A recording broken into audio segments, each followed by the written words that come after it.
On the record.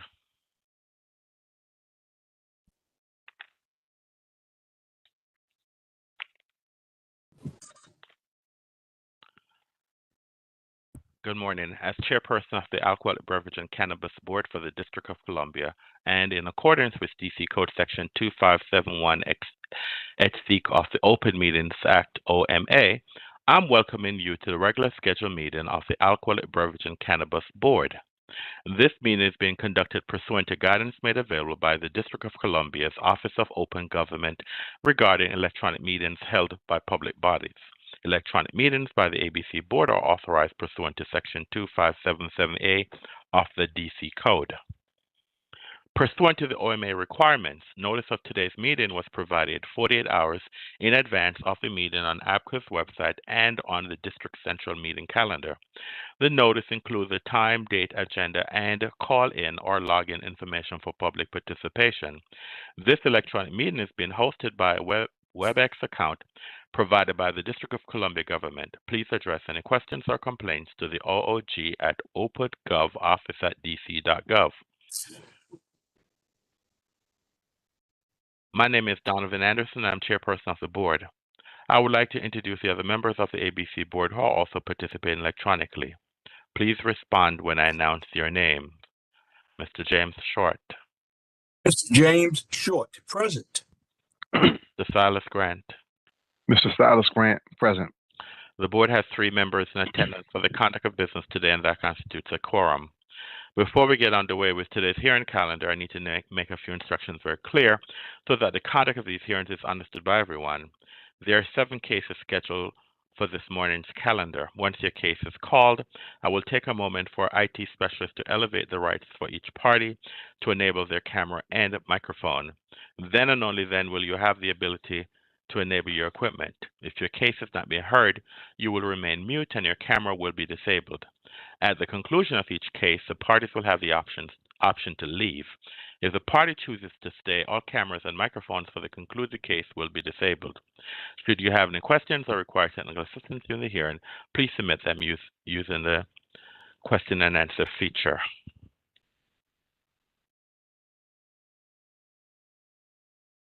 Our first case on our calendar this morning is a show cause hearing status case number 24 CMP 00010, Georgetown in West End, Costas Rumbar, license number 109462. Good morning, Mr. Oriana. Can you please elevate the rights of the government and the licensee in this case? Good morning. Alicia Hogan-Miller, your access has been elevated. Andrew Showolf, your access has been elevated. And I believe we're waiting on Mr. Mixon and Mr. Klein. Okay.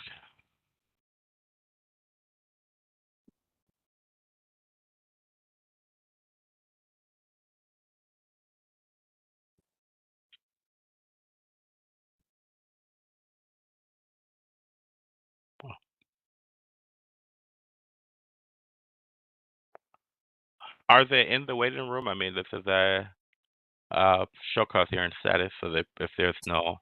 Oh, yeah, they're not in the waiting room. Chairman, can you hear me? This is Andrew Showolf. Yes, Mr. Showolf. I'm here on behalf of Georgetown Inn. I know. The reason why there's always been for previous cases. I know that you are also there, and there is a representative for Costas Rumbar. So that's one of the reasons why I wait. Anyway, all right. So let me have the parties identify themselves for the record, starting with Ms. Hogan-Miller. Good morning, Assistant Attorney General Alicia Hogan-Miller, ALYCIA HOGENMILLER, on behalf of the government. Good morning, Mr. Showolf. Good morning, this is Andrew Showolf, counsel on behalf of Georgetown Inn. Can you please spell your name for the record, sir? Certainly. Last name SCHULWO, L as in Larry, F as in Frank. Showolf. Thank you. All right. Ms. Hogan-Miller, are there any preliminary matters in this case? Nothing from the government. No. I see that Mr. Mixon just logged on. Mr. Mixon.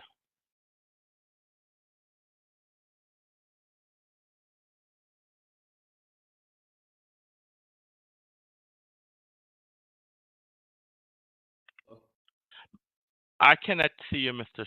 Mixon. Mr. Mixon. Hello, Mr. Anderson. All right, we can you please spell and state your name for the record, sir? Cameron Mixon, CameronMixon. And who do you represent, sir? Costas Rumbar. All right, good morning. Ms. Hogan Miller, as I stated before, are there preliminary matters in this case? Nothing from the government. Mr. Mixon, any preliminary matters? Anything you want to bring to the attention? And none for licensee. Mr. Showolf? Yes, John. The only thing I would say is, quite candidly, my client and I have absolutely no idea what this hearing's about. The first I've heard of anything having to do with any issue with ABRA, despite the prior hearings that date back over a year ago, was an email that I received of this hearing yesterday afternoon. I contacted my client, George Tynan, and asked, "What is this about?" And he had absolutely no idea. Well, So I'm at a loss. We know nothing about anything other than the hearing. I think, Mr. Showolf, that is a matter that needs to be addressed with Mr. Mixon. All right. Anyway, hearing that there are no preliminary matters, this matter is scheduled for a show cause hearing on July 10th at 10:30 a.m. So, Mr. Showolf, you and Mr. Mixon at some point can have some conversation if that's necessary. Okay? All right. So this matter is scheduled for, as stated before, a show cause hearing. If this matter is not settled, for July 10th at 10:30 a.m. All right. Thank you very much. Have a great day. Yes, Mr. Showolf. Would somebody kindly enlighten me as to what the issue is? I don't know. I don't know what the violation or why is this or show cause. I know nothing. All right, Mr. All right, Mr. Showolf. All right, one of our investigators had. It's my understanding that one of our investigators had provided an infraction to the licensee for that something had occurred, and they were cited for failure to follow their settlement agreement. Okay, it's my understanding that there is a fine of $1,000. That's what I'm looking at the record. That's an offer in compromise that might have been provided to the council, but that is an issue for the licensee, sir. And as I stated before, that is an issue. I know that you represent Georgetown Inn, and there is a separate entity, the Costas Rumbar. So I don't believe that you are involved in this case, sir, and I don't believe that you need to make any appearance in this case, sir, because as I stated to you in previous litigation, as far as our agency is concerned, the licensee is Costas Rumbar, I believe. Wabbit, I guess Wabbit LLC, I believe that is the name of the business, and so I'm not. I believe they're the ones that the infraction is against, and I'm not sure, sir, if you need to be involved in this case, but that's a matter you need to discuss with Mr. Mixon. Understood. We got notice of the hearing. That's why I called in. Would you mind what time on the July 11th? I heard July 11th. July 11th at 10:30, unless this matter is settled by the parties, sir. Okay. Thank you very much. So if I sent you a message, if you wanted to check that, we can discuss sometime offline after this. You just sent it to me? Yes. Okay. Thank you. All right. Oh, by the way, just before we get offline on this case, if this matter goes to a show cause hearing, I just want to remind the parties that 7 days before the hearing, you are required to disclose documents and witnesses. Failure by either side to disclose documents and witnesses 7 days prior to the hearing to the other side and to the agency, unless good cause is shown, the board is empowered to prevent that side from relying on documents and witnesses that have not been disclosed. Okay? All right. Thank you very much. Have a great day. All right.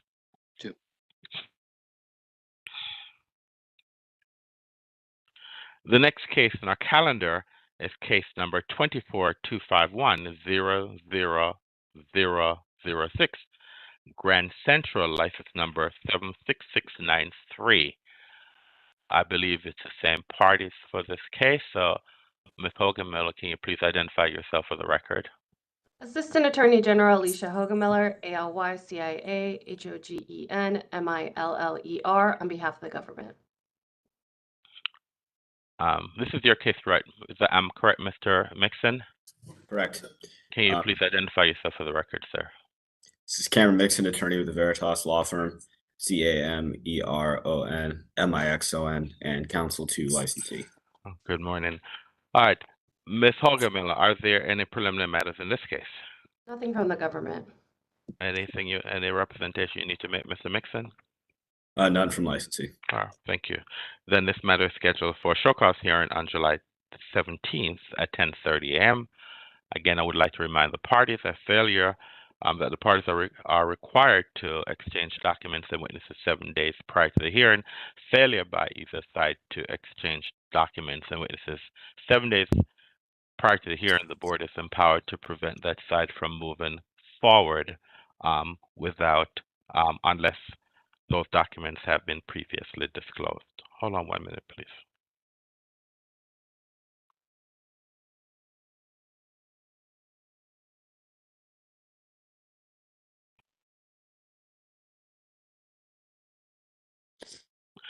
All right. With that said, thank you very much for your appearance today. Have a great day. Excellent. Thank you, Mr. Anderson. All right. You're welcome. All right. Thanks. All right. The next case on our calendar is case number 23, CIT 00679 Flavio, license number 8004. Mr. Orellana, can you please elevate the rights of the licensee in this case? The licensee doesn't appear to be present, but I'll ask in the chat. Okay, thank you.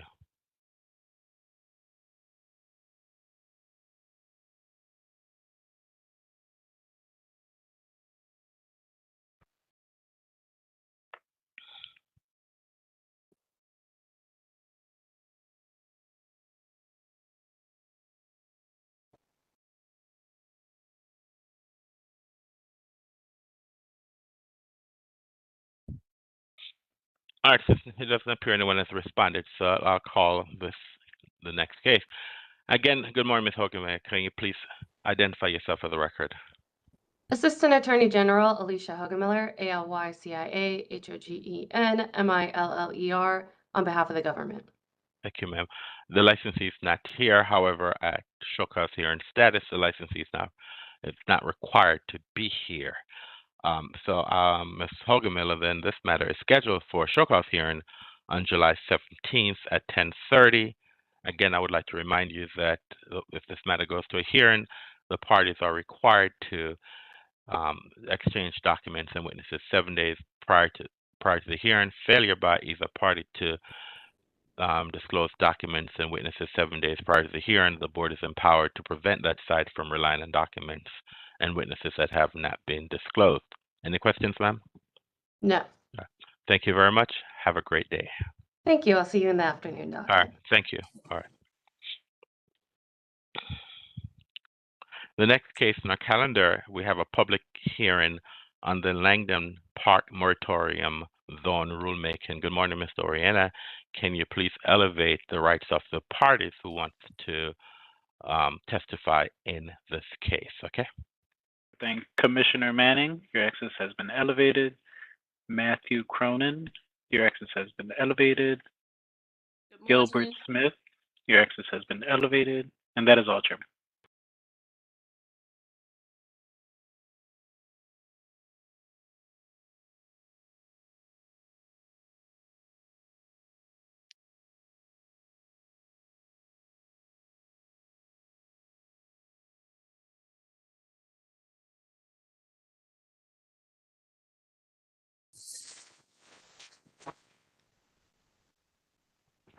Good morning, everyone.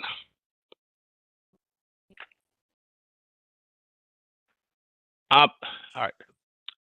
We're here today pursuant to DC Official Code Section 25354 to conduct a public hearing and receive testimony on a resolution from Advisory Neighborhood Commission 5C concerning the renewal of the Langdon Park moratorium zone. By way of background, ANC 5C submitted its resolution on March 26, 2024. The board reviewed the resolution on April 3rd, 2024, and determined that a hearing was necessary to get public comment on the ANC's proposal. The notice of hearing was published in the DC Register on May 3rd, 2024. The ANC's resolution requests that the board cap the number of nightclub licenses, which are CN and DN, and multi-purpose facility licenses to 3. Number 2, prohibit the issuance of new entertainment endorsements for restaurants, which are CR license, and tavern, which are CT license. Number 3, change the name of the moratorium zone from Langdon Park Moratorium Zone to ANC 5C Moratorium. 4, increase the duration of the moratorium from 3 to 5 years. And 5, include all cannabis license types in the moratorium. The board will hear from the 3 witnesses who registered in advance. I will then open the floor to anyone who wishes to be heard, followed by questions that board members may have. And so what I will do, we have Ms. Manning, who is the chairperson of ANC 5C. So Ms. Manning, Commissioner Manning, can you please spell and state your name for the record, and then you can state your position, ma'am. Sure. Good morning. Jacqueline Manning, JACQUELINE,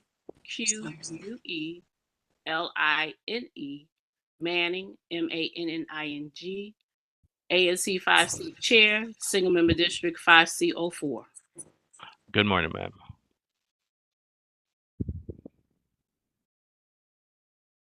So I can go ahead and do my testimony? Yes, ma'am. Go ahead. Yes. Right. So good morning. So we're here again. As you know, in the past, we've had the Langdon moratorium based on all the clubs that we're trying to, entertainment endorsement that we're trying to seek applications in this area. And prior to that, we seek it again because it's upon its renewal, and we wanted to extend it because of the area between the New York Avenue, Bladensburg Road corridor. As you see that this area is underserved and think of attractions that we need, grocery stores, shopping, and a sense shopping for the community, especially for our young and older community. The reason for this moratorium extension is to safeguard the community because most of the club owners that are coming now have not been good neighbors in the sense of following what the liquor license they had applied for. We're noticing that the economy is really bad right now, and most of the people who are applying are not meeting the requirements or not keeping in contact with the ANC when something is happening. There's a lot of constructions that's going on in this area. We are surrounded by major residential areas where we're having a lot of crime increased in the area from the population of the club goers. We're not saying that everyone that attend these locations are a bad person, but we need to have some type of helping hand of safeguarding our communities.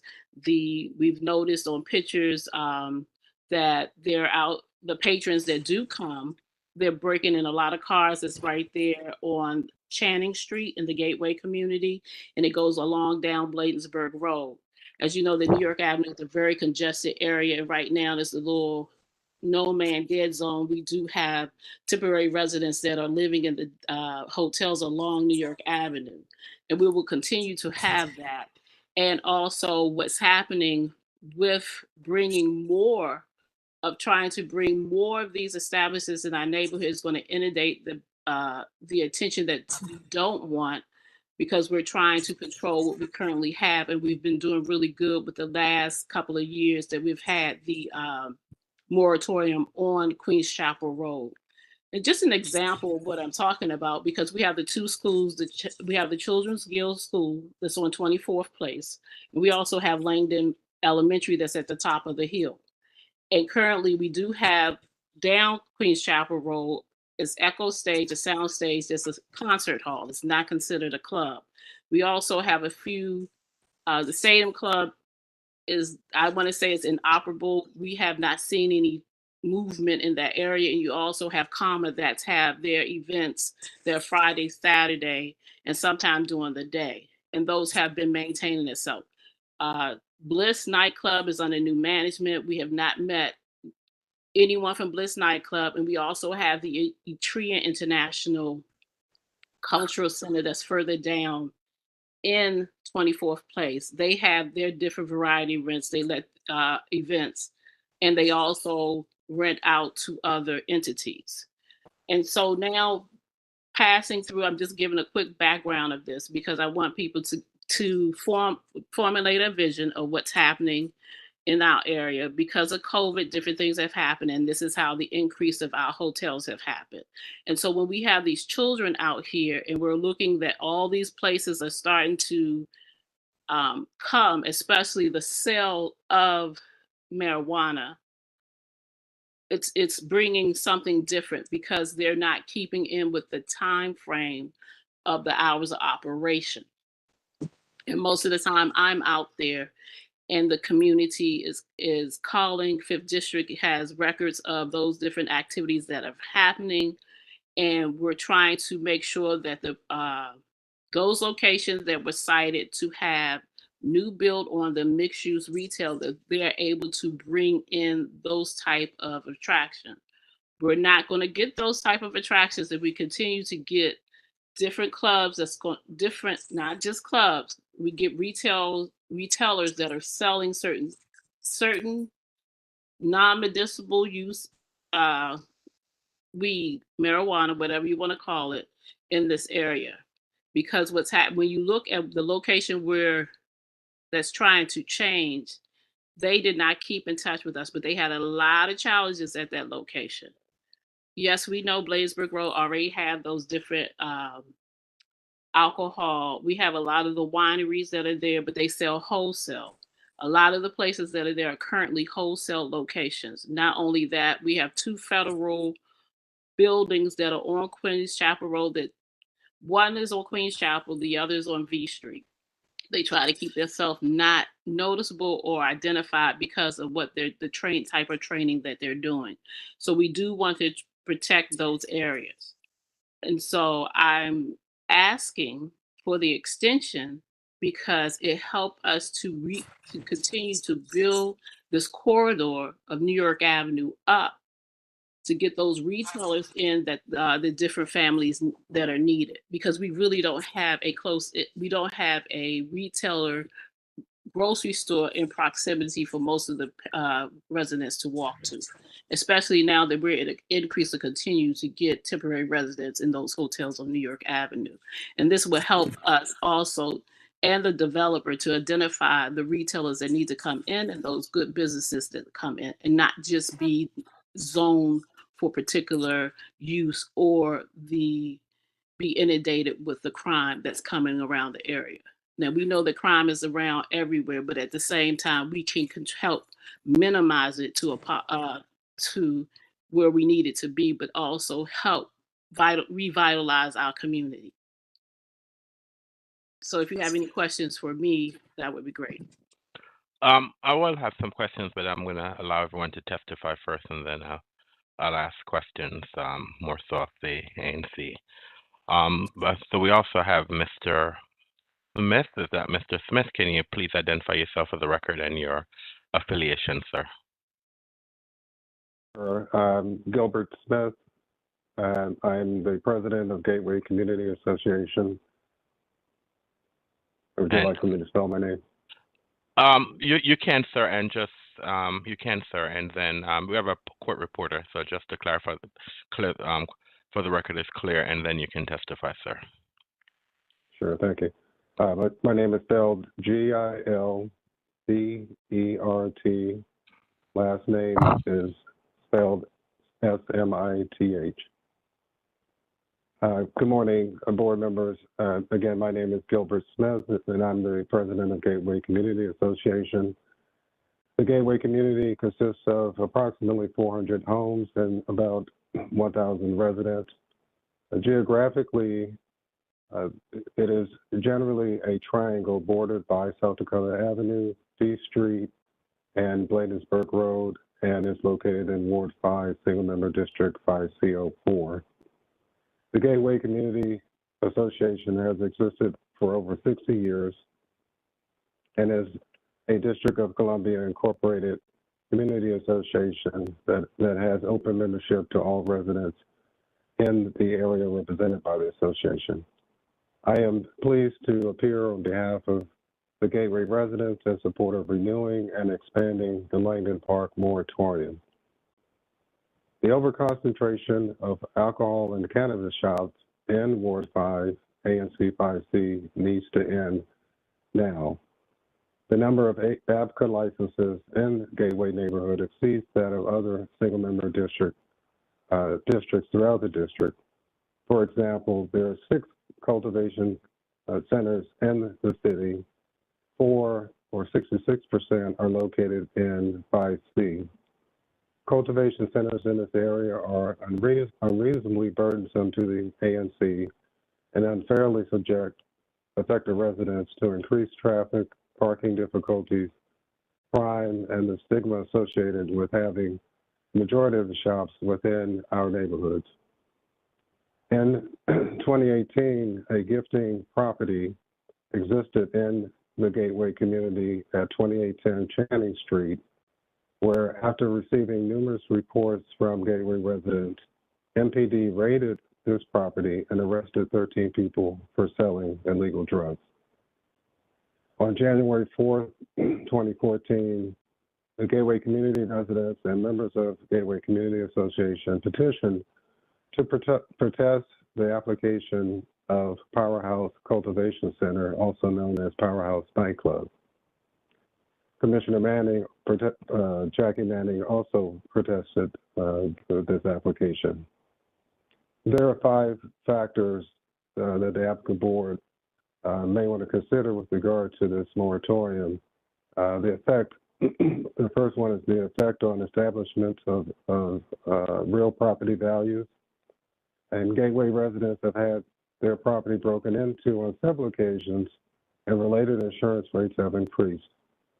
Over the 12-month period ending December 31st in 2023, crime within 2,000 feet of the Gateway community went up 23%, 26% for 5C, and 25% for all of Ward 5. Gateway residents have seen and reported crime weekly, including cars broken into and theft. It is very common to hear gunshots and see broken car window glass on Gateway streets adjacent to nightclubs when the nightclubs are open for business. On August 20th, 2023, there was a shooting and a robbery on the Powerhouse nightclub block during nightclub hours. Again, glass from car break-ins remained on Gateway streets for days, if not weeks, until new glass is added from later break-ins when nightclubs are open. The second point for consideration is the effect on peace, order, quiet, and noise and litter provisions. Over many years, Gateway residents have continually suffered and complained about nightclubs having a negative effect on peace, order, and quiet, including noise and violations of litter provision causing patrons of entertainment and other commercial establishments. The third point is the effect on establishments on residential parking and vehicle and pedestrian safety. Gateway residents primarily have on-street parking and have expressed concerns with being able to secure parking near the residence or within easy walking distance, and concern about being able to walk safely in the neighborhood, especially in evenings. Street parking in Gateway has historically been excessively used by nightclub patrons. The effect of establishment the next point is the effective establishments within the Langland Park moratorium zone. The Gateway community is concerned that granting more alcohol and cannabis licenses will result in even a greater influx of patrons into the community and even on a more consistent basis, which will only serve to exacerbate the problem the Gateway residents have already experienced. The last point is the distance of establishment near schools, parks, and other areas. It has already been mentioned that there's a development center as well as schools within the nearby area. Should ABCA support renewal and expansion of the Langland Park moratorium, ABCA would help our community by putting a cap on the number of alcohol and cannabis licenses in Langland Park, including the Gateway area. For these reasons mentioned, this board should approve the renewal and expansion of the Langland Park moratorium that has been submitted by ANC 5C. Respectively submitted, Gilbert Smith, Gateway Community Association. Thank you. Thank you, Mr. Smith. Mr. Cronin, can you please spell and state your name for the record and your affiliation, sir? Yes, good morning. Matthew Cronin, spelled M-A-T-T-H-E-W, last name C-R-O-N-I-N. I'm the Vice President of Glow DC. We operate venues throughout the district as well as music festivals. And we currently and have always operated Echo Stage, which is in the moratorium zone on Queens Chapel Road, 2135. Yeah. Do you have a statement you want to make, sir? Yeah, I'm here today. Thank you for your time. In a strange position as a license holder, speaking in support of a moratorium. We've been lucky enough to be in this community for 13 years. I consider Commissioner Manning a close personal friend. We've worked together over the many years, and with her guidance, we've tried to mitigate our impact, our negative impact on the community. We are a music venue. We're a large music venue with thousands of customers that come frequently. And, you know, we're not obtuse to the fact that that has an impact on the surrounding community. So over the years, we've identified sound containment to make sure we weren't impacting the community negatively that way. But trash and customers parking in the community is something we've always worked on. We don't have a bid in this area. So Echo Stage by itself funds the trash pickup, which we've worked closely with the community and walked the neighborhood to make sure we're picking up the trash. There's many times we're not even open that we realize the surrounding nightclubs, we're surrounded by a number of large nightclubs that we've reached out to over the years that do not show interest in cleaning up the trash that is left in the community, that we're paying for the people to pick up the trash of the other nightclubs. We currently put 6 reimbursable detail officers on every night we're operating. None of it, we're not required to, but we do it because it's the right thing to do. It helps keep people safe, pedestrian traffic, as well as, again, to mitigate our impact on the community. None of the other nightclubs do that. So what ends up happening is our officers that we pay for end up getting dispatched throughout the area to suppress the crime and issues that some of the other nightclubs bring to the table.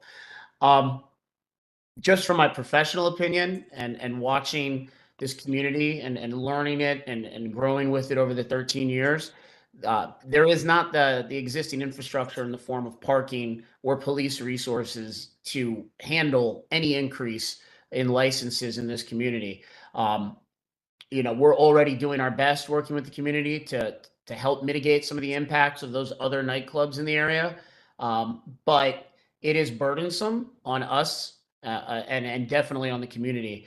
When it comes to the marijuana establishments, if there isn't a moratorium on that, the cultivation centers are going to take all the existing parking garages that do help keep parking from going into the community.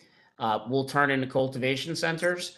I know that for a fact from speaking with the other businesses in the area. If there's retail cannabis allowed, one of our biggest issues is trying to keep marijuana specifically consumption out of our licensed establishment, as it is not allowed. If there's people selling out marijuana directly across the street legally, it's going to be very difficult to continue to make sure that no one is bringing marijuana into the venue and consuming it. It just sends a very difficult message to have that communication at the door as we're asking people to take their legal marijuana back to their vehicle or away from the establishment. But in general, it's, there is a noticeable impact on the community. We spent years coming up with deployments for the reimbursable detail to help with traffic, to help with parking, to help with crime suppression. We're the only venue that's doing that, working with the commissioner and the other community members and associations. And I just really think this moratorium helps to keep that from expanding and becoming more of an issue. So I very strongly, and our company very strongly supports the moratorium, and hope that it continues. All right, thank you very much. Ms. Menon, I know that you had testified, but just specifically, tell me specifically what current issues, and I know you had talked about some, but just specifically, what issues are being faced by the community by these establishments? Cars breaking into, no security around these establishments, lack of communication, the false pretense of what should happen but does not happen.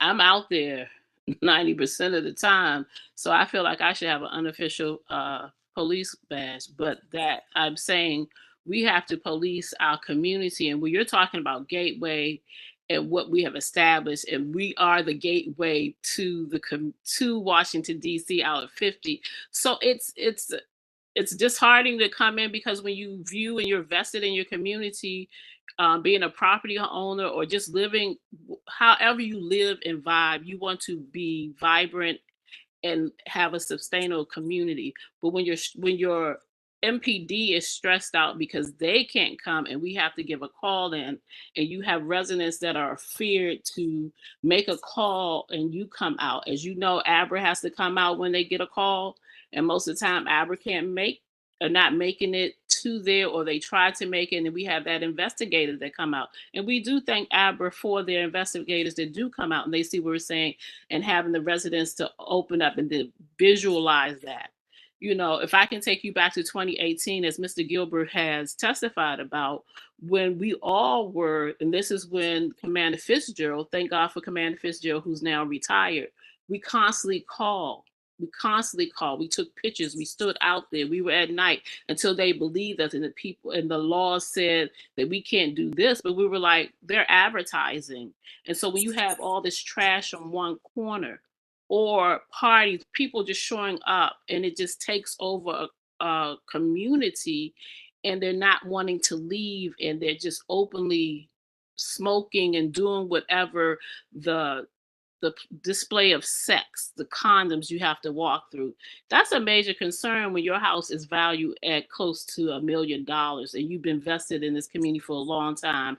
And as some of us are aging in place in these communities, that's not what we're used to seeing.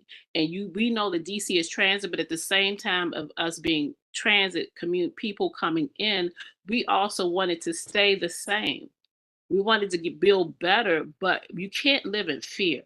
And if this substance, if the business owner doesn't have the wherewithal to think that I'm in a community, I came into this community because what?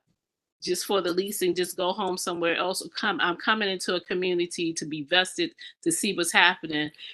That's a problem. And you have your patron and you're not talking to those who come to pick up or do whatever and not be clean. Now, those who have came, those cultivation centers the cultivation centers that are here, we don't hear a peep out of them. And what I mean by we do hear peep out of them, because we keep in contact with them to make sure that everything is going smooth, and we see their security guards out there. We see when most of the venues that are already here, they have security there. They have the reversible details there. They're on point. We have the new commander that they're artillery, who we have to constantly make sure that the night detail is there or different things in there. Listen to us, because I think what's happening, there's some kind of crave, let's go into these locations and it's okay, and it's not okay. The least because there's so much that needs to be done. This is the first time in my experience as being an ANC that I've noticed that and I'm not saying that there's a leniency on that, but I think there's something missing where we're not paying attention to what they're doing and what they're saying what the law says they're supposed to do in those locations, but they're not doing. And while we have a handle on it, and the moratoriums are 3 years, 3 to 5 years, or 3 years, we are able to revamp the process of those who are applying for these licenses to understand what it takes and not let them just run it. And then they say they're running for 24 hours. Then it becomes an open up where people can just sit in there and smoke, because we're noticing that people are coming in and just sitting out and just smoking. And the law is something different. They don't have the concept of the law. But for people should not live in fear, or fear that, oh, my car is going to get broken into. We have several residents' cars that continues to get broken into on a regular basis that they have moved. Unfortunately, they packed up and moved, and that should not be happening. Or they're just all kinds of ring vested in these ring cameras, or the cameras don't work, or MPD doesn't show up in time, or what they consider a timely matter. But the stress that you put, stress is a silent killer, but the stress that we're doing now to our residents, and just do a better evaluation process on that. So do you understand because we have B Street is one of those streets where we have leaseholders that are either federal government and private entity that are doing subcontracting with the government. And if we can keep those people private of what's happening in their property not being broken into, so we're not publicly displayed as our laws are not working for them, then that's a problem. And so we want to make this gateway, the New York Avenue, Bladensburg Road Gateway, South Dakota Avenue, and the Langdon Park area, a better safeguard to safeguard our community. I want to ask you a question about you're asking the board to include cannabis business as part of the moratorium, and so let's look at cultivation centers. The cultivation centers, they're not open to the public. So tell me, how does this impact the peace, order, and quiet of the community if these are businesses that are not open to the public, the cultivation centers? Because that's a great thing, because it's not open to the public and they're they're functional and they're distributors. When you're a retailer, you're open to the public, and that means anybody and everybody can come to your business. You're like a 7-Eleven. I know, but what I'm saying, your part of the request is that we include cannabis business within, and that would include cultivators centers. I understand. So that's why I was asking, how does that, if these businesses are, I'm getting to you, sir. I'm going to give everyone an opportunity to answer the question. So, so what I'm asking is that how is it that these businesses would impact if they're not open to the public? These are basically grower facilities that grow the product. So how does that impact on peace, order, and quiet of the neighborhood? Because we have the highest percentage of the cultivation system. We were the first. I was the first when that application came, the ones that are on Queens Chapel Road, and it was technically 5 applications went through the Department of Health before it even got to APRA. So I go back to that. I date back to that. So I understand the process. And what I'm saying is, if understanding, because if you don't have a security, you don't have a security plan, and the impact is trucks coming through. Have you ever seen the truck of a cultivator coming through your neighborhood? Have you ever seen that? So that process of coming through, having the grower come in, you have all these people who are working, but because it is in its function, So it's a warehouse function.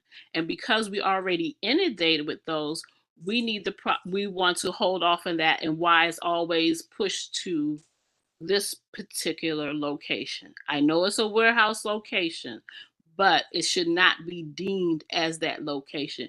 As you can see, there are other entities that are trying to come through, that are trying to apply for those positions, but apply for those locations, and they can't. And that's why I'm saying that, because we have at least 5 in 5C. We have the highest percentage of cultivation centers in this area. And at that particular time, Department of Health said that we had enough, and that's when they were spreading them out throughout the city. So that's how I see it. If we don't put a cap on what we have now, we're going to have different entities. I believe that they're going to bring other things that we're not going to want. Some are not going to be good business operators. There's going to be a lot of illegal things that happen because everybody is not following the model, because they keep saying we're not doing what the Department of Health have us to do. Every time I cite that from the old papers, they're saying they're not required, and I'm trying to figure out how you're not required to have that. You go on Queens Chapel Road right now, you'll see a security out there. You have the cameras out there. You have an appointment to go in there. There's a certain time you have to make an appointment to go in there. So if other people are having it open up and saying, "Oh, we do this, we're here," a lot of times some locations that are there, you don't know that they're there. No, I think what the question, I'm looking at your resolution, and the resolution you wanted to add the prohibition on all applicable medical cannabis license types to include medical cannabis cultivation center, internet retail and manufacturing retailers.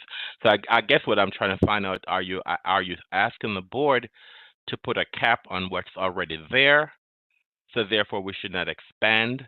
I don't. That's why I don't understand what is it you're asking as far as. We're not only asking for the cap, but we're asking, because what the moratorium does while the cap is there, that's 3 to 5 years. That give us a reprieve on our community. No, I'm saying, but you didn't in your resolution. Are you saying to us? That's what I'm asking. I just said yes. You're saying that we should look to see how many cultivation centers or retailers are currently in your area, and that we should cap it. That's why I don't understand what is it you're asking as far as. I could have sworn I said yes. We're looking for that cap. We're asking the board who makes the decision to put a cap on what's in the location, because that way you could spread it throughout the city and not be in this area. Because if you have cultivations, if you have all these different places, nobody's really making money. A warehouse manufacturer is something totally different. But when you have so many in one location, why aren't they spread throughout the city? All right. So, to be specific, what is the cap are you asking? I'm asking the cap for what we have right now. This could be the cap. Okay. The number that we have now, could this possibly be the cap that we are that's there? And you're talking specifically to the cannabis industry. Is that correct? That's what I was. All right, because you're asking cannabis industry, and if possible, liquor license. No, all right. So we're going to separate this because we're about the cannabis. Actually, I want to the cannabis. Yes. All right. So we need to. You're asking us. Cannabis is not currently a part of the moratorium.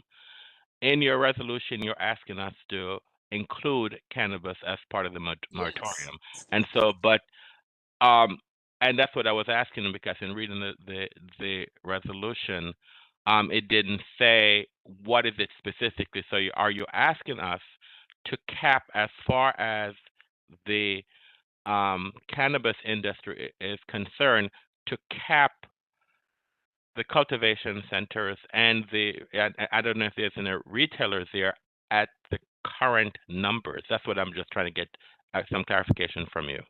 Yes, Chairman. I'm asking for ABCA to cap the cannabis and the retailers that are currently here. that are currently in 5C in this location. That's Okay. what I'm asking. All right. Because that's what we're asking because we have to ask. This is what we can't say we can say we don't want anymore, but we know we have to ask. You all do the determination of that. All right, that's fine. Um, you're y- I think there's a current cap for I think for three um for nightclubs and multipurpose. How did you come to that specific number of three? As far as for the alcohol establishment, I think So currently there's a cap of three. And how there's a did you cap come to of that three. number? We came with that number if you look at the original moratorium because that's what we're currently there. That Okay. location that was currently there before, because Echo Stage has always been before that it was Tunnel. It was called let's say the Tunnel, and I can't think of the other name. But also then you have the Stadium Club, and then you have Karma that's there. So All right. those were the current three. And are you asking for 3 or 5 years, and why? 3 years. So 3 to 5 years we were asking because 5 it seemed like to extend it because 3 years go so fast. 3 would give the opportunity 3 to 5 years for the redevelopment to happen around the community. Those with new housing, new retailers coming in, definitely for a grocery store. And the reason why I was saying this, if we looked at the retailology study, what we were doing, especially when merging from the shops at Dakota Crossing down New York Avenue to have a balance in New City, where we were hopefully potentially to get one of the major grocery stores in our location. So if you look at the economic and different demographics of that, we have the numbers. Unfortunately, the retailers, when they're coming in, they're looking at the viability of the community, the state of the community right now. And so that's a challenge when you come down that New York Avenue. You leave from shops at Dakota Crossing, where you have the Costco, the Dick's, the Lowe's, and all of that. And to bring it down to build up that area to keep the flow of New York Avenue going, to open up New York Avenue. I have some more questions for you, but when I'm done, the other the other two witnesses can add whatever they can have some input, and then I'll give an opportunity for the board members to ask any other board members to ask questions. All right, so are you asking us to expand the moratorium to 1,200 feet, and why are we being asked to expand it? You're being asked to expand it again because it impacts Bladensburg Road. It's going to impact New York Avenue, those places that are extended. We're trying to make sure that redevelopment happened there, that Douglas development project that was submitted to the Office of Planning that to happen there. And a lot of time what's happening when they're showing that location, a lot of the retailers are not finding it attractive location. All right. So that's why we're trying to make sure, because they're driving around and seeing what's there, to make sure that the balance again from the shops at Dakota Crossing opens up New York Avenue, because we do have a Marriott hotel that is there most of the time, a Marriott, and you have a another major hotel down New York Avenue, the Westin Suites. All of those, they bring in major clienteles. So we're less than 10 minutes from the convention center. So you want to make sure that we have a viable holistic community. And that's why I'm trying to extend it out 3 to 5 years, give the developers the opportunity to work on getting those retail attraction to the retailers, and also for the agencies, DC government agencies, to clean up that area. All right. Now, can you tell what's the reasoning in changing the name? So because I put that name out there, not necessarily that it has to change, but because we had we added two more neighborhoods. So just so it will identify those neighborhoods that are all involved. Does it have to change? Not necessarily so. If that's something of the moratorium, but just because of the extension of it, we're adding more those addresses are in other communities. You can name it what you want. But I had to put a name up there to make sure that we are identifying the locations of the moratorium. All right. Anyone else want to chime in? Go ahead, Mr. Cronin. Yeah, thank you. To your question earlier in reference to the cannabis establishments and the cultivation centers, I just had a couple things I wanted to address that I've witnessed over the years. While the cultivation centers are not open and they don't have people coming and going per se, they do have an impact. One of the biggest issues we've seen is because they pay so much per square foot, they are eating up all of the real estate over in this area. And that's eliminating parking garages that are currently serving the community by alleviating all of these patrons to these establishments, including our own, going and finding parking in the neighborhoods. The surrounding neighborhoods are not zoned. People can park there, and it's just people are going and parking there if they can't park closer to the venues in these current like warehouse parking garages. The other thing is I don't know if you've ever seen any of these cultivation centers, but due to the security standards that are imposed on them, they look like prisons. They're not an attractive element of the neighborhood. They are bricked up. There's no windows. There's giant security cameras and fences all over them. And it makes doing business around them difficult. It's not an attractive block to be on when every other building around us, as we're trying to convince people to come from all over the mid-Atlantic and country to come see concerts here, if the whole block looks like a series of prisons. And I'm sure, I don't want to speak for the community, but from listening to them closely for 13 years, they've made it pretty clear that these aren't the type of businesses they want to fill the surrounding area of the neighborhood. They want businesses that serve, in a positive way. So there is a negative element. While there may not be people coming and going, they're literally just prisons popping up all up and down the blocks, and it's not attractive. And they continue to eat up all of the parking garages. And if we allow any more of these cultivation centers in this area, it's just going to cause a blight and visually, and also just a problem with parking on the community. So those are just some points I wanted to put out there in regards to the cultivation centers. All right. You have any comments that you want to, Mr. Smith, you want to chime in?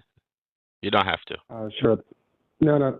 Thanks for the opportunity. I wanted to address the name portion, and as you asked the question, why include the other areas? Could you hold on, Mr. Could you Sure. tell us what are the communities that by name that we're talking about, please? Well, it's the Arboretum area, obviously it's the Langland Park area, and obviously Gateway. Right. Yeah.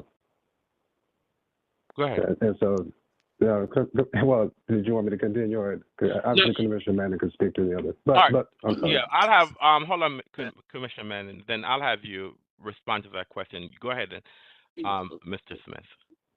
Yeah. So I got involved. I've been a resident. I'm a native Washingtonian. I've been a resident of Gateway for over 30 years. When the notice came out with regard to the cannabis cultivation center and manufacturing operation with the Powerhouse nightclub, I got more involved. I looked into. I didn't know there was a moratorium. So I researched the moratorium and found there was a Langland Park moratorium. Just looking at the name by itself, you could say Gateway is not included. But I dug further and realized it included a portion of Gateway. So I think by having the other neighborhoods included, it provides clarity of coverage for the uninitiated, the person who will not take that kind of time to research it. So I think it would be very helpful to expand it, or at least make it clear up front what neighborhoods are included. I also support the expansion of cultivation centers for the reasons that have been mentioned as well.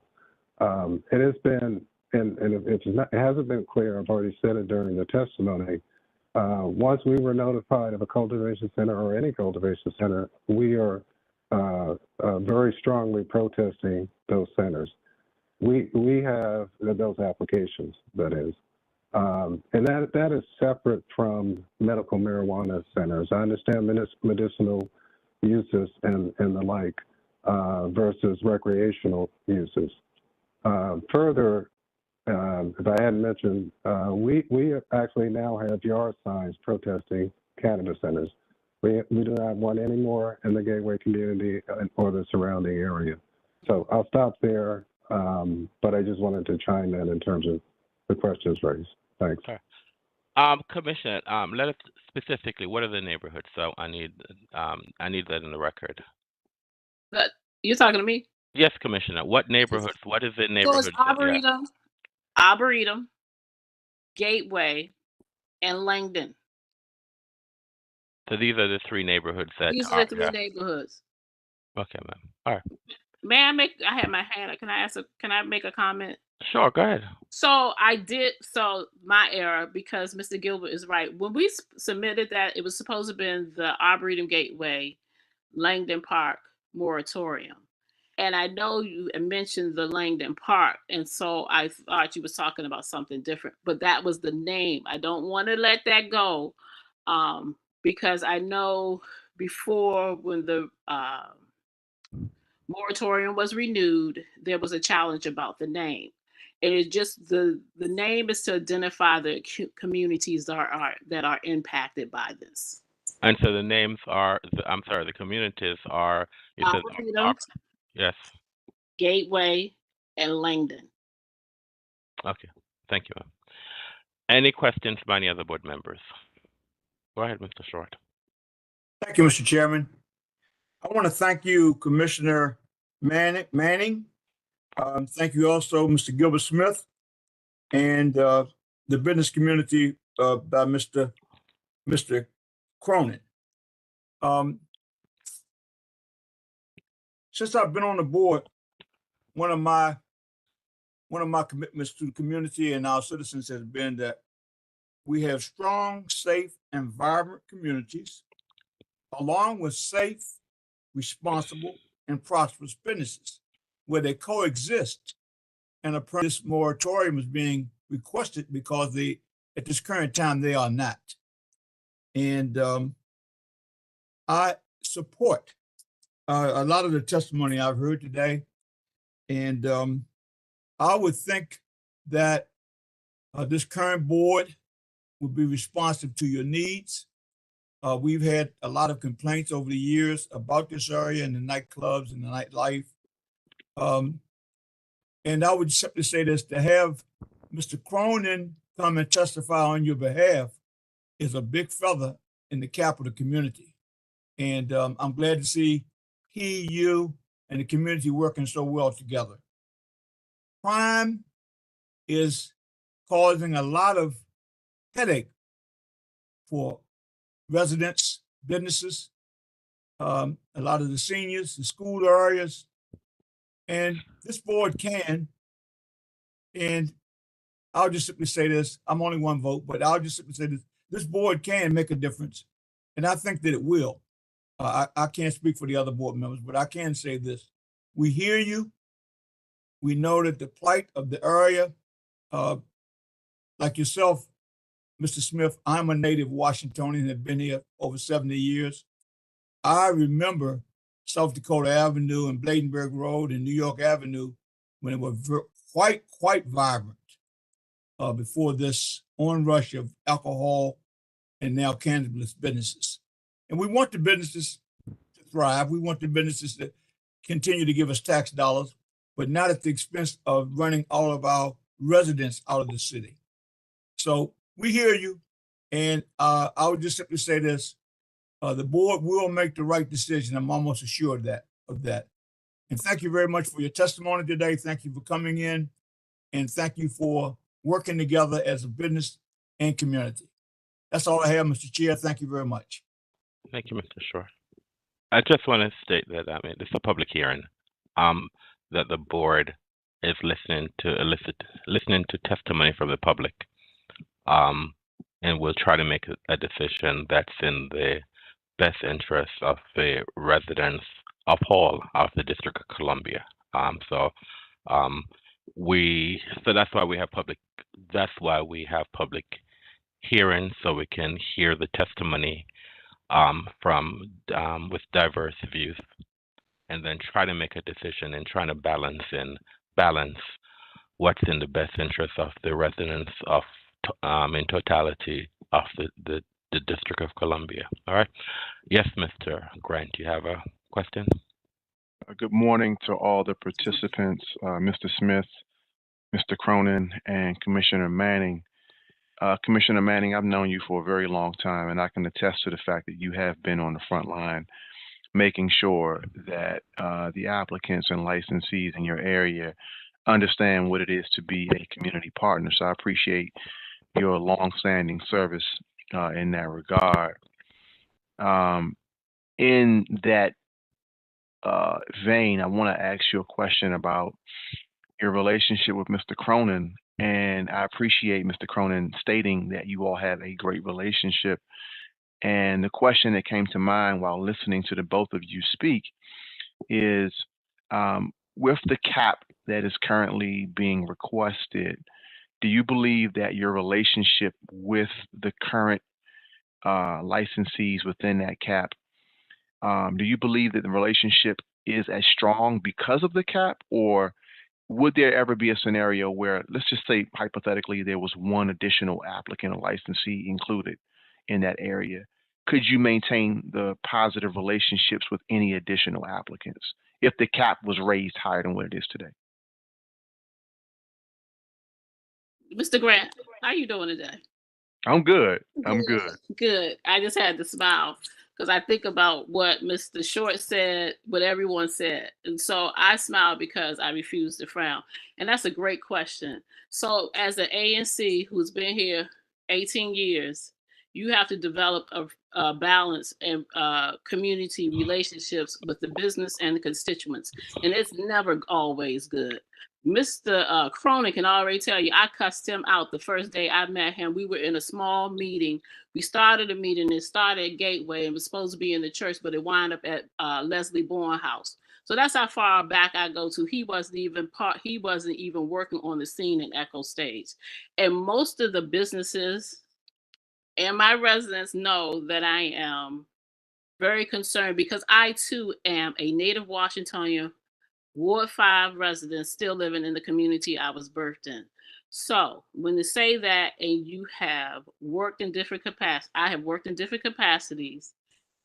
I can't say that because everybody comes into a community, especially a business owner, and it's just the same as if you owned your business. Everybody comes in with a different mindset, just business, not having to engage with the community. The best thing about ABRA is that it bridges that gap. ABRA is the one that forces the business owner to come to the community to understand what's happening there and if it's going to work, and that's why you have that community benefit of that. So it's not just me being the single member district representative. If it wasn't for ABRA to enforce that connection, these connections would not happen. So it's and because I am the person that I am, and everybody understand what the law says, because I not only work with my community, I walk with my community to understand. So both sides. So my skills are impeccable when it comes to communication. I think I'm stern and fair, so I think that's why it happens. I was kind of teardrop to hear that Matt Cronin considered me a friend, because as many times we have not had the best conversations about the community. And being out there at night, I'm in my pajamas going to say, hey, look, I'm getting calls. I shouldn't be getting text messages, but I have to go with them to the person's house along with the ABRA agents, because a lot of the people won't let them in unless I'm there. So that's how that's built. And so the same thing as me coming to ABRA and talking to you to understand and having these hearings, that's to say that I would another person work, I can't say. I would say no, because we're trying to build our community, because a lot of times they fluff us off. I've done several, good example, I've done several meetings with power. We were in power, we were outside power, we were asking for this, we were asking for that. I got MPD. They're not always successful. That's why they close and then they come back to something else. They never came back to say anything. It's just the same as we invite, when we get an ABRA notice, we invite those applicants to our meetings, especially to Gateway. They reach out, they invite them, they're not a no-show. So that right there, and I'm very traditional. First impression lasts with me. First impression. So, it's the same impression everybody have about me and my community. That's the first impression I think about somebody that's trying to come into my community. Will you fit? Will you last? Will you follow the rules of ABRA?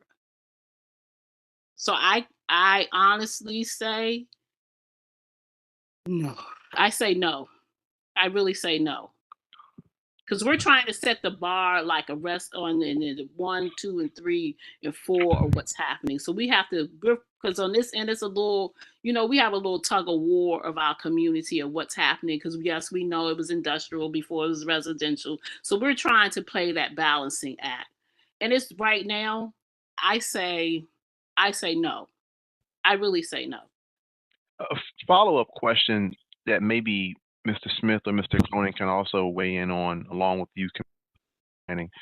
You all talked about holding this moratorium in an effort to stand up development and to move the nature of the business district in to a more inviting for grocery stores and things of that nature.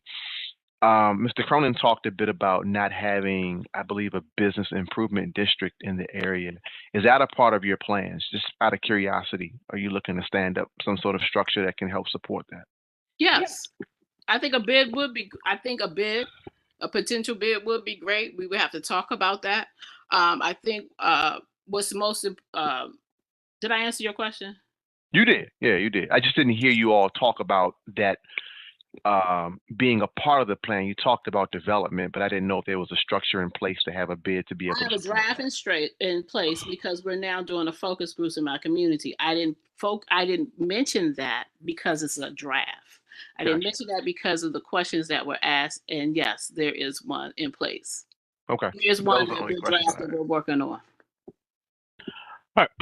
I just want to get some clarification from your commissioner. The current moratorium is that 311.1 is that you had specifically asked for no new entertainment endorsements for Class CR and Class CT retailer license.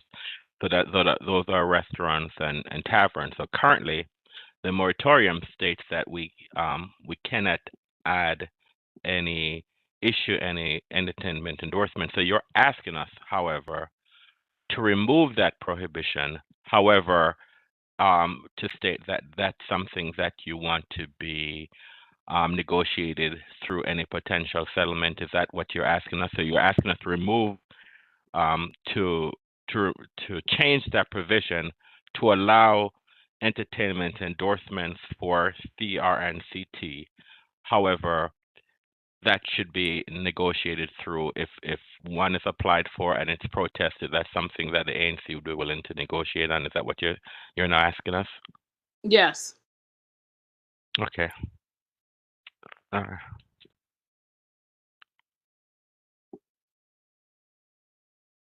Okay.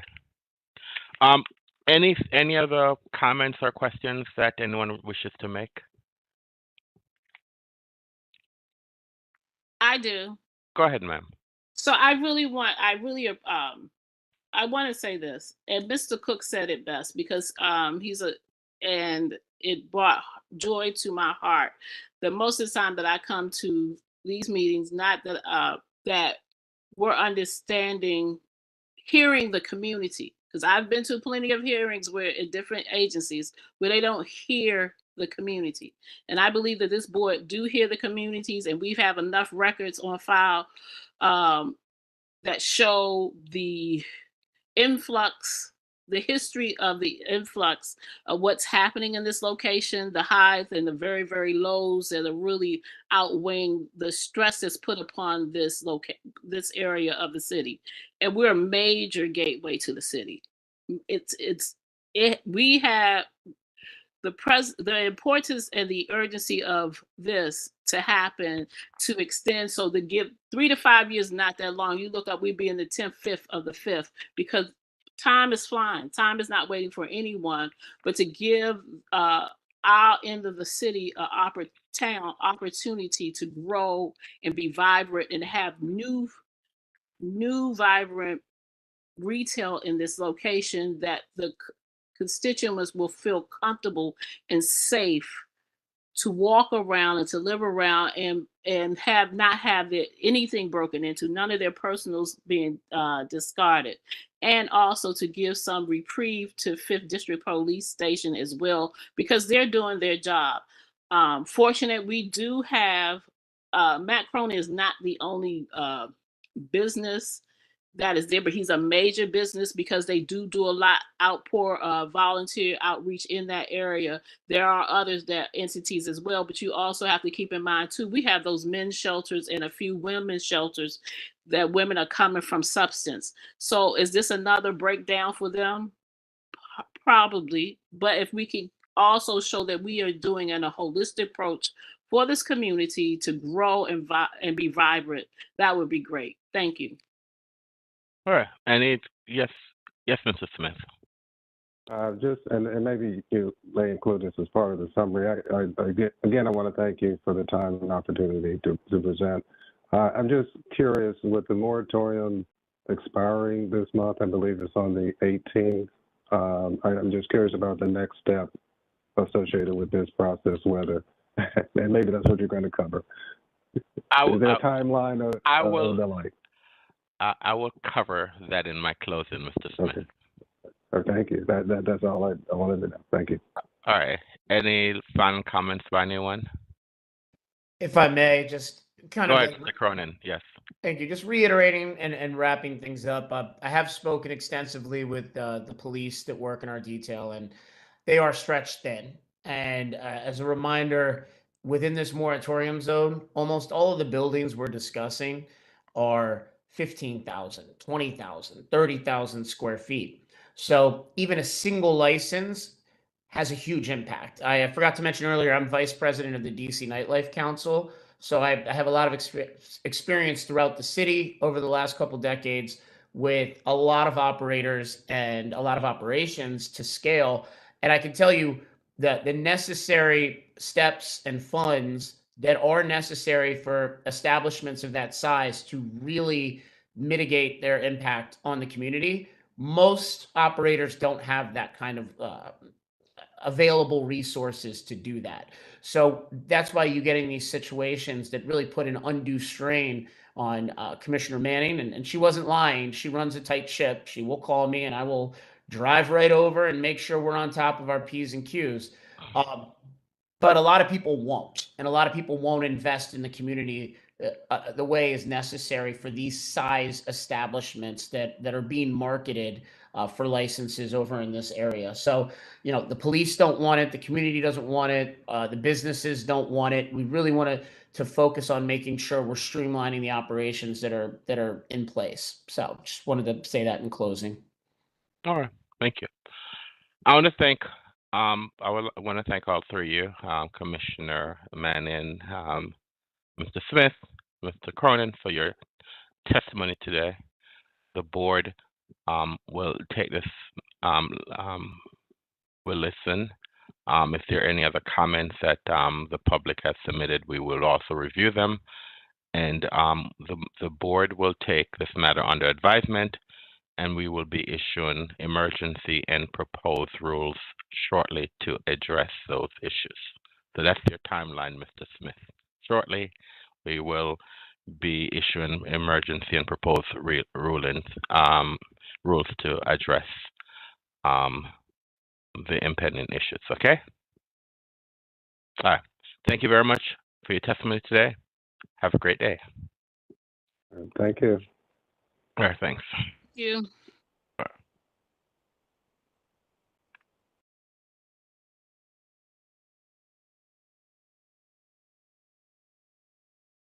All right, the next case on our calendar is case number 23251 00007, Abigail Room, license number 10768. This case has been rescheduled to August 14th at 10:30 a.m. And now we're at the end of our agenda items for the day. Our calendar for the morning. And so now let us do our agenda items for the day. And the first agenda we will review this morning is our legal agenda.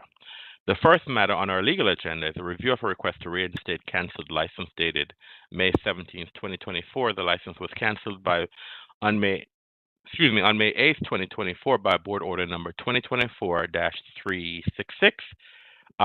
Fifth VIN, license number 092190. I make a motion that we approve this request. Is there a second? Mr. Short, I second.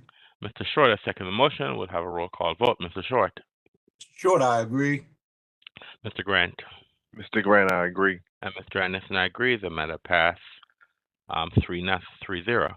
The next case, review respondent's motion for subpoena and continuance dated May 22nd, 2024 in case number 23251 00007.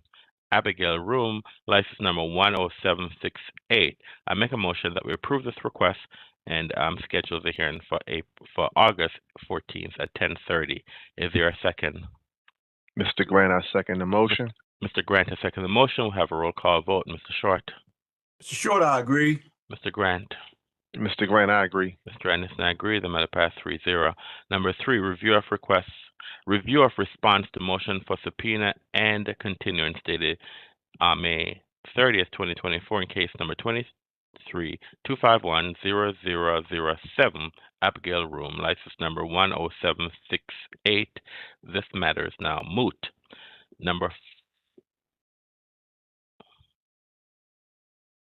Number 4, the legal agenda is mislabeled.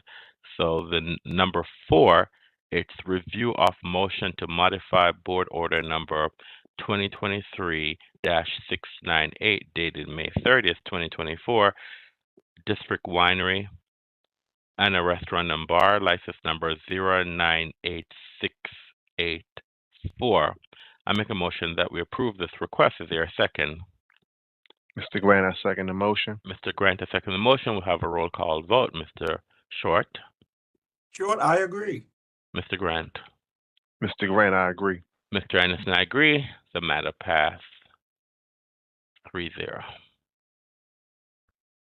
And the final matter on our legal agenda, it's a review of District Winery status report submitted in compliance with board order number 2023-698 dated May 30th, 2024.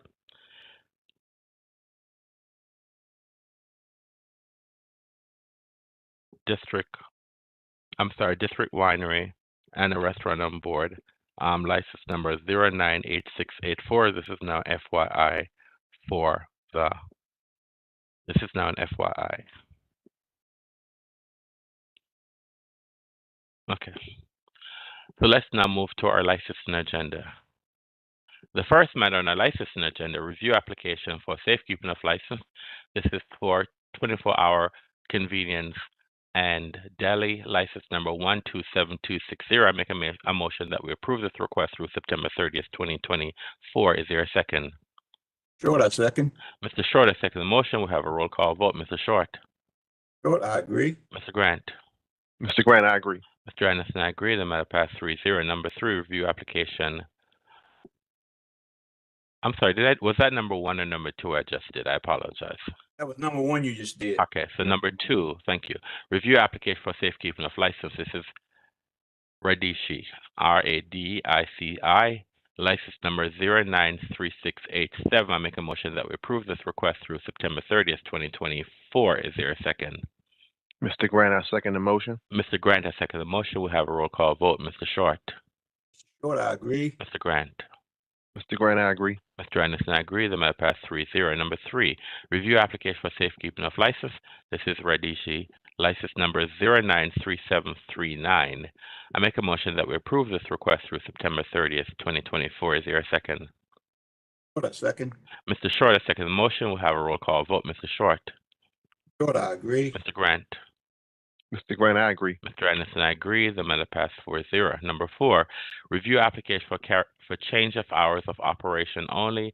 This is for YOLO Restaurant and Lounge, license number 126819. I make a motion that we placard this matter. Is there a second? Mr. Grant, I second the motion. Mr. Grant has seconded the motion. We'll have a roll call vote. Mr. Short. Short, I agree. Mr. Grant. Mr. Grant, I agree. Mr. Anderson, I agree. The matter passed 3-0.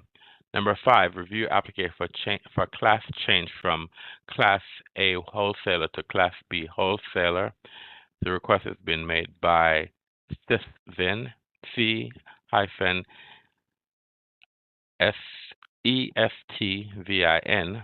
license number 092190. I make a motion that we approve this request. Is there a second? Mr. Grant, I second the motion. Mr. Grant has seconded the motion. We'll have a roll call vote. Mr. Short. Short, I agree. Mr. Grant. Mr. Grant, I agree. Mr. Anderson, I agree. The matter passed 3-0. Number 6, review application for tasting permit endorsement. This is for DMV Liquors, Wines, and Beers, license number 127963. I make a motion that we approve this request. Is there a second? Short, I second. Mr. Short has seconded the motion. We'll have a roll call vote. Mr. Short. Short, I agree. Mr. Grant. Mr. Grant, I agree. Mr. Anderson, I agree. The matter passed 3-0. Number 7, review application for tasting permit endorsement. This is for Shoals Market, license number 122386. I make a motion that we approve this request. Is there a second? Mr. Grant, I second the motion. Mr. Grant has seconded the motion. We'll have a roll call vote. Mr. Short. Short, I agree. Mr. Grant. Mr. Grant, I agree. Mr. Anderson, I agree. The matter passed 3-0. Number 8, review a request for the approval to provide a gift of prepared foods that does not exceed $500 in value to various licensed retail establishments. The request has been made by Breakthrough Beverage, license number 124554. I make a motion that we approve this request. Is there a second? Mr. Grant, I second the motion. Mr. Grant has seconded the motion. We'll have a roll call vote. Mr. Short. Short, I agree. Mr. Grant. Mr. Grant, I agree. And Mr. Anderson, I agree. The matter passed 3-0. Number 9, review request for a refund of late fees assessed on the 3rd year annual payment. This is for Hilo Poke and Sushi, license number 116335. I make a motion that we deny this request. Is there a second? Short, I second. Mr. Short and Mr. Grant have seconded the motion. We have a roll call vote. Mr. Short. Short, I agree. Mr. Grant. Mr. Grant, I agree. Mr. Anderson, I agree. The matter passed 3-0. We now move to our supplemental license and agenda. The only matter on our supplemental license agenda, review application for stipulated license with letter of ANC support for a new ABC license. This is the Continent DC, license number 128701. I make a motion that we approve this request. Is there a second? Mr. Grant, I second the motion. Mr. Grant has seconded the motion. We'll have a roll call vote. Mr. Short. Short, I agree. Mr. Grant. Mr. Grant, I agree. Mr. Anderson, I agree. The matter passed 3-0. I'm now going to do the board's temporary license and 1-day substantial change alcohol agenda. There are 41 licensees on this agenda, and without objection, I'm going to make a motion that the board approve the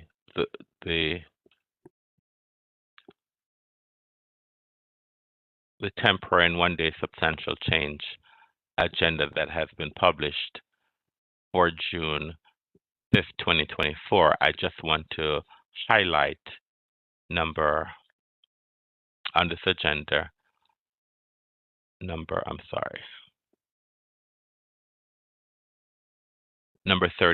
which is Bar Crawl Nation LLC. They requested a pub crawl, and the board will approve a conditional 1,000 for this event. And so that's the only change that will be made to the agenda, that for number 37, Bar Crawl Nation, that we will provide a conditional approval for 1,000 participants. So therefore, without objection, I make a motion that the ABC board approve all 41 applicants on this agenda, on the board's one-day substantial change and one-day temporary and substantial change agenda as published for as published for June 5th. Is there a second? Mr. Grant, I second the motion. Mr. Grant has seconded the motion. We'll have a roll call vote. Mr. Short. Short, I agree. Mr. Grant. Mr. Grant, I agree. And Mr. Anderson, I agree. The matter passed 3-0. We now move to the medical cannabis licensing agenda. The first matter on our medical cannabis licensing agenda is this is now the conditional retail application number 1, review of conditional social equity application for new retailer license. This is for Metro Meds, license number 128105. I make a motion that we approve this request. Is there a second? Mr. Grant, I second the motion. Mr. Grant has seconded the motion. We have a roll call vote. Mr. Short. Short, I agree. Mr. Grant. Mr. Grant, I agree. Mr. Anderson, I agree. The matter passed 3-0. Number 2, review of conditional social equity application for new internet retail license. This is for Petals Bazaar, license number 128752. I make a motion that we approve this request. Is there a second? Mr. Grant, I second the motion. Mr. Grant has seconded the motion. We'll have a roll call vote. Mr. Short. Short, I agree. Mr. Grant. Mr. Grant, I agree. Mr. Anderson, I agree. The matter passed 3-0. Number 3, review of conditional social equity application for a new retailer license, Petals Bazaar, license number 128760. I make a motion that we approve this request. Is there a second? Short, a second. Mr. Short, I second the motion. We'll have a roll call vote. Mr. Short. Short, I agree. Mr. Grant. Mr. Grant, I agree. Mr. Anderson, I agree. The matter passed 3-0. We now move to our standard retailer application number 4, review of a social equity application for new retail license with delivery endorsement. This is for therapy, license number 128751. I make a motion that we placard this matter. Is there a second? Mr. Grant, I second the motion. Mr. Grant has seconded the motion. We'll have a roll call vote. Mr. Short. Short, I agree. Mr. Grant. Mr. Grant, I agree. Mr. Anderson, I agree. The matter passed 3-0. We now move to a conditional cultivation center and manufacturer license application number 5, review of conditional social equity application for cultivation center. This is for Intensity Marketing Solutions, license number 127077. I make a motion that we deny this request based on the failure of the applicant to provide the required documents. Is there a second? Mr. Short, a second. Mr. Short, I second the motion. We'll have a roll call vote. Mr. Short. Short, I agree. Mr. Grant. Mr. Grant, I agree. Mr. Anderson, I agree. The matter passed 3-0. Number 6. Review of conditional social equity application for manufacturer. This is Intensity Marketing Solutions, LLC, license number 127078. I make a motion that we deny this request based on the failure of the applicant to provide the required documents. Is there a second? Mr. Grant, I second the motion. Mr. Grant has seconded the motion. We'll have a roll call vote. Mr. Short. Short, I agree. Mr. Grant. Mr. Grant, I agree. Mr. Anderson, I agree. The matter passed 3-0. Number 7, review of conditional social equity application for cultivation center license. This is for M&S Capital Partners, LLC, license number 126992. I make a motion that we deny this request based on the failure of the applicant to provide the required documents. Is there a second? Mr. Grant, I second the motion. Mr. Grant has seconded the motion. We'll have a roll call vote. Mr. Short. I agree. Mr. Grant. Mr. Grant, I agree. And Mr. Anderson, I agree. The matter passed 3-0.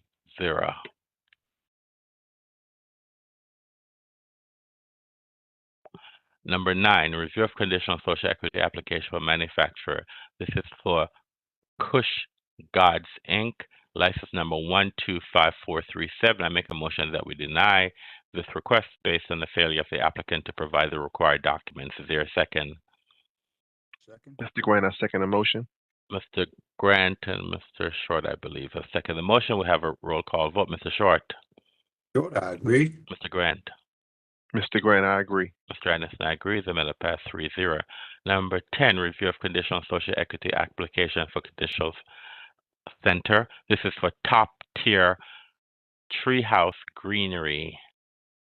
License number 126766. I make a motion that we deny this request based on the failure of the applicant to provide the required documents. Is there a second? Mr. Grant, I second the motion. Mr. Grant has seconded the motion. We have a roll call vote. Mr. Short. Short, I agree. Mr. Grant. Mr. Grant, I agree. Mr. Anderson, I agree. The matter passed 3-0. Number 11. Review letter of request from social equity applicant recently placarded for new retailer license. The request is to expand the number of dispensary licenses a single individual license may hold. This is for Gas Monkey DC, trade name Monka, license number 128037. This is an FYI for the board. Number 12, review application request for transfer of location to 1606 K Street Northwest. This is for Canna Bliss, license number 127801. I make a motion that we placard this matter. Is there a second? Mr. Grant, I second the motion. Mr. Grant has seconded the motion. We have a roll call vote. Mr. Short. Short, I agree. Mr. Grant. Mr. Grant, I agree. Mr. Anderson, I agree. The matter passed 3-0. Number 13, review request from approved medical cannabis application to convert classification from standard retailer applicant to conditional retailer applicant. This is for a local DLLC, license number 126786. I make a motion that we approve this request. Is there a second? Mr. Short, a second. Mr. Short has seconded the motion. We'll have a roll call vote. Mr. Short. Short, I agree. Mr. Grant. Mr. Grant, I agree. And Mr. Anderson, I agree. The matter passed 3-0. And we now have our last agenda item for the day. This is the license administrative docket for Wednesday, June 5th, 2024. On this docket, there are 18 applicants, and without objection, I make a motion that the board approve the request by all applicants on the board's administrative agenda as published on June 15th, 2024. Is there a second? Mr. Grant, I second the motion. Mr. Grant has seconded the motion. We have a roll call vote. Mr. Short. Short, I agree. Mr. Grant. Mr. Grant, I agree. And Mr. Anderson, I agree. The matter passed 3-0. We're now at the end of our morning calendar and all our agenda items for the day. I would like to thank the members of the public who participated in our hearings this morning.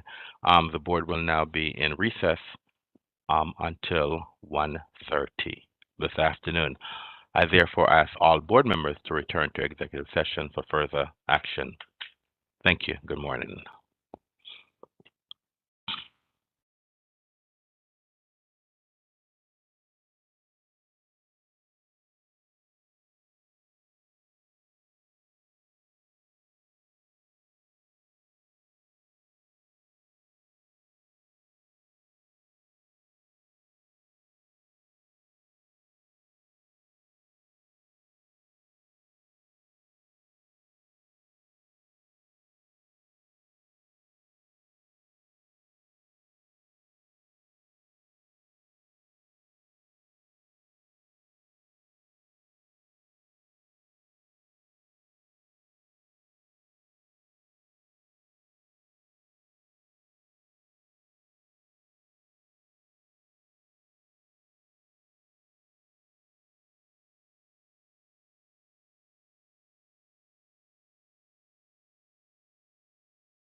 We're on the record.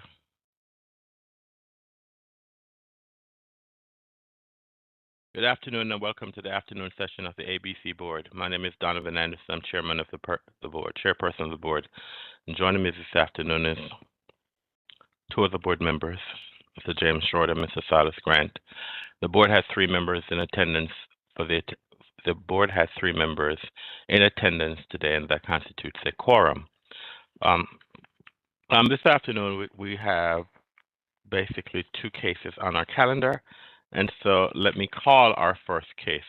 The first case that we have on our calendar is case number 23 CIT 00782, Chupacabra, license number 121599. Good afternoon, Mr. Oriana. Can you please elevate the rights of the licensee, and the government and any witnesses that they might have in this case? Sure thing. Good afternoon. Alicia Hogan Miller, your access has been elevated. Investigator Jovan Miller, your access has been elevated. And that appears to be all, Chairman.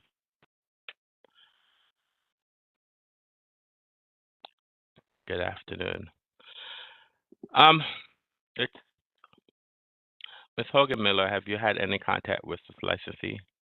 Not today. He reached out a couple days ago asking about the OIC, which I sent him. And so you don't know if he's going to show up today? No, I don't know.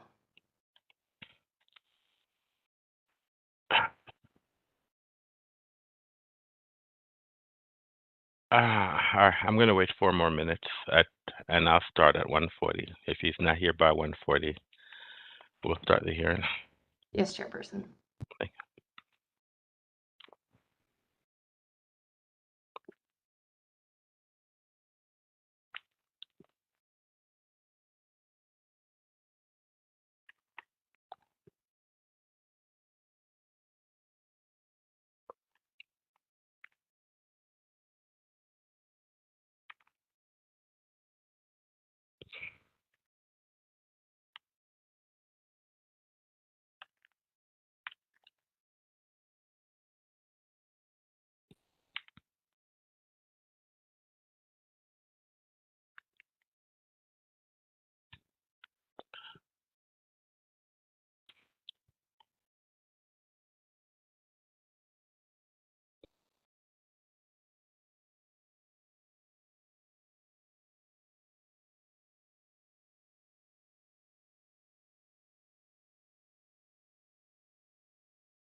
No updates to report. Thank you, sir.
Okay, it's 1:40.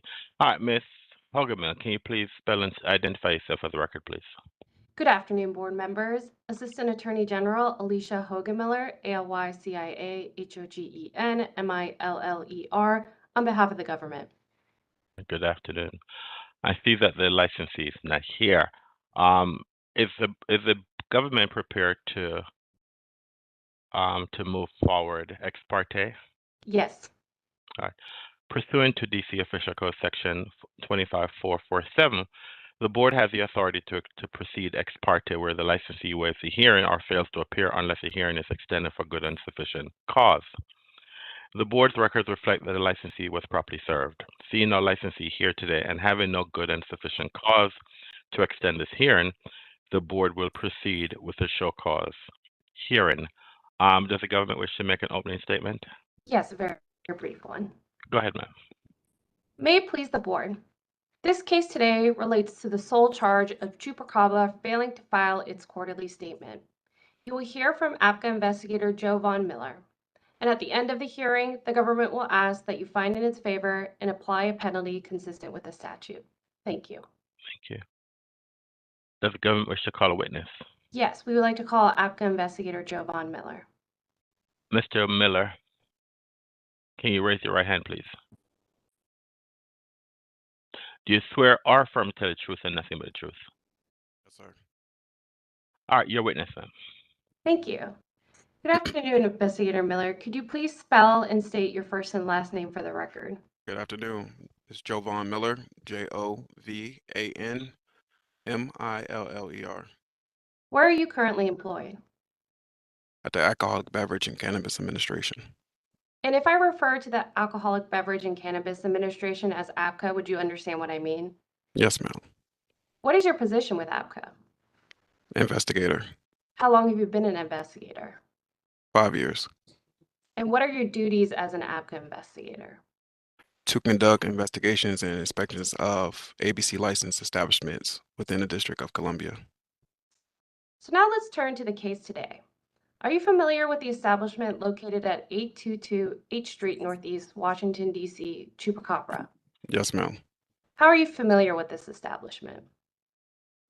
I went there for an inspection.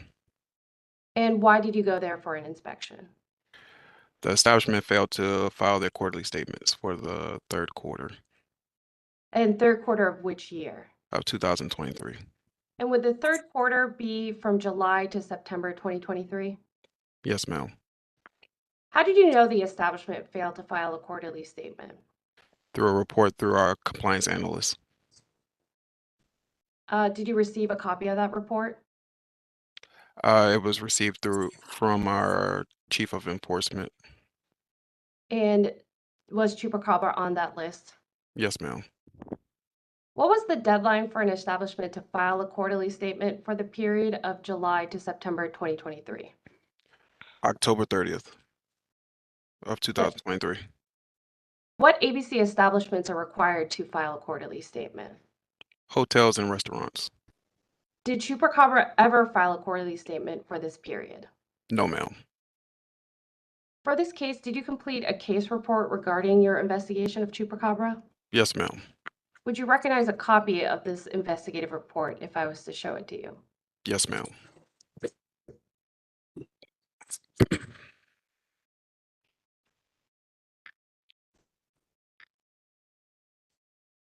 I'm showing you what's been marked as Government's Exhibit A for identification. Let me know if you need me to zoom in to any page. But do you recognize this document? Yes, ma'am. What is this document? This is the case report I had written for the establishment. And since it's only 4 pages, I'll scroll through the other pages. Mr. Chairperson, the district would like to note for the record that Government's Exhibit A, the case report for Chupacabra, is already in evidence pursuant to 23 DCMR 1713.10. You are correct. Thank you. So now I'm turning your attention to Exhibit 1. A little bit hard to see, but what is this document in Exhibit 1? This is the notice of violation for the quarterly statement. And did you issue a fine related to this violation? Yes, ma'am. Did Chupacabra ever pay this citation? No, ma'am. I have no further questions. Thank you, investigator. No problem. Any questions by any board members?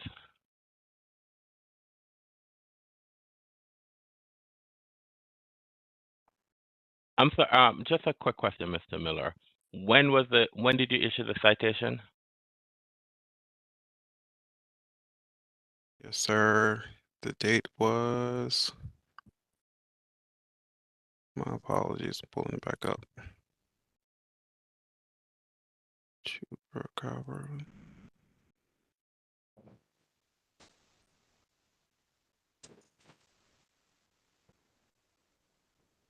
Sorry, my computer froze for a quick second. Do you mind, Ms. Hogan Miller, just pulling back up the form for me and scrolling down to the citation? Okay. Oh, well, that doesn't help much. Would the Do you mind scrolling down to the third page? Sorry, third page. My system froze over here. Look, one more, please. this is the second exhibit, the last page. Oh, I'm sorry. The second page on the actual report. It's usually in my okay, it doesn't show it on there. Is it? It was in Exhibit September. I'm sorry. I want to say that was September. Sorry, why is it frozen? I right. apologize. All right. If you don't have the date, that's fine. And just to clarify the record, is it correct that do you know whether or not this report has subsequently been filed? I'm sorry. Do you know whether or not the outstanding third quarter report Has not been filed. It has not been filed. As of what date? I'm sorry. As of June 5th, 2024, it has not been filed. Okay, thank you. All right, I don't have any other questions. Any questions by any board members?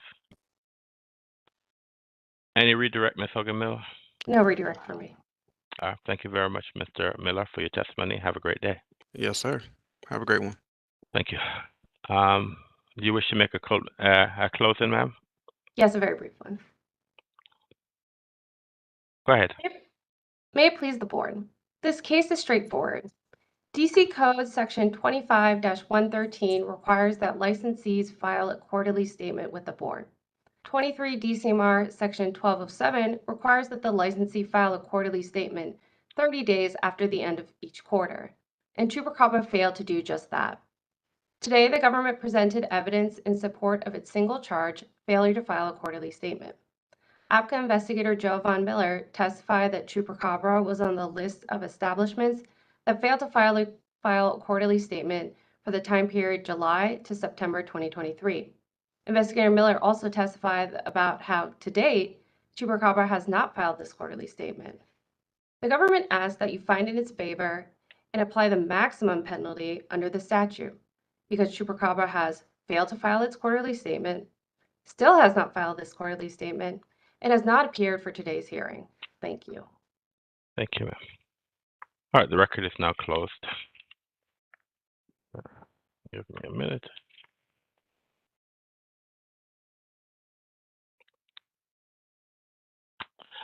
As chairperson of the Alcoholic Beverage and Cannabis Board for the District of Columbia, in accordance with DC Official Code Section 2575 of the Open Meetings Act, I move that the ABC Board hold a closed meeting for the purpose of seeking legal advice from our counsel on case number 23 CIT 00782 Chupacabra,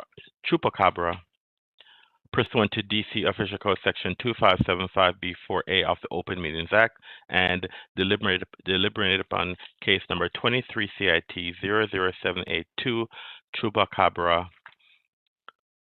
for the reasons cited in DC Official Code Section 2575B13 of the Open Meetings Act. Is there a second? Mr. Short, I second. Mr. Short, I second the motion. We have a roll call vote. Mr. Short. I agree. Mr. Grant. Mr. Grant, I agree. Mr. Anderson, I agree. The matter passed 3-0. The board will issue a decision within 90 days. Thank you very much for your appearance today, Ms. Hogan-Miller. Have a great day. Thank you. You too. All right, bye-bye. The next case on our calendar is case number 24PRO00024, Hen Quarter, River Point, DC, license number 124468. This case has been continued 1 week to June 12, 2024 at 1:30 p.m.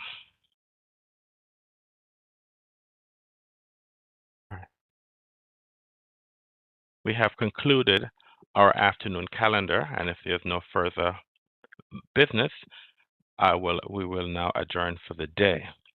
As chairperson of the Alcoholic Beverage and Cannabis Board for the District of Columbia, in accordance with Title III, Chapter 405, Office of Open Government, I move that ABC Board hold a closed meeting on June 12th for the purpose of discussing and hearing reports concerning ongoing or planned investigations of alleged criminal or civil misconduct or violations of law or regulations, and seeking legal advice from our legal counsel on the board's investigative agenda, legal agenda, and licensing agenda for June 12th, as published in DC Register on June 7th.